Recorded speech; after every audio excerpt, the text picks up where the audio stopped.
Hello বন্ধুরা, কেমন আছো সবাই? আশা করছি খুব ভালো আছো, সুস্থ আছো। আর আমরা বেশ আনন্দেই আছি। আর আনন্দে থাকার কারণটা কি তোমরা নিশ্চয়ই বুঝতে পারছো। হ্যাঁ, আজ হচ্ছে তোমাদের দাদাভাইয়ের জন্মদিন। আর এখন বাজে রাত 12টা।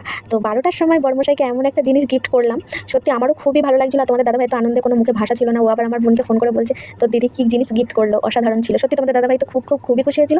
আর হ্যাঁ, আমি যে খুব বড়সড়ভাবে তোমাদের দাদাভাইয়ের জন্য কিছু আয়োজন করিনি ঠিকই, কিন্তু আমি আমার সামর্থ্যের মধ্যে যতটুকু পেরেছি তোমাদের দাদাভাইকে এরকমভাবে সারপ্রাইজ দেওয়ার চেষ্টা করেছি। জানি না ভিডিওটা কেমন হয়েছে। তো চলো, আবার রাত্রেবেলা দাদুকে ডেকে এনে কেক কাটা হলো। আর আমার শোনো, দেখো রাত 12টা সাড়ে 12টা অবধি কিন্তু জেগে আছে। ও শুধু ওর পাপার সাথে কেক কাটবে বলে। আবার দেখো ক্রিম নিয়ে দাদুকে মাখাচ্ছে।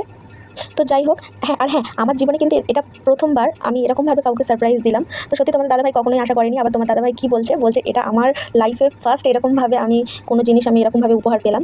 তো যাই হোক, ভিডিওটা ভালো লাগলে লাইক কমেন্ট শেয়ার অবশ্যই করে দিয়ে আমাদের পাশে থেকো। আর পাশে থাকা বেল বাটনটি প্রেস করে অল নোটিফিকেশন অন করে দিও, যাতে আমাদের প্রত্যেকটা ভিডিও তোমাদের কাছে সবার আগে পৌঁছে যেতে পারে। আর তোমাদের দাদাভাইকে আশীর্বাদ করো যেন সবসময় সুস্থ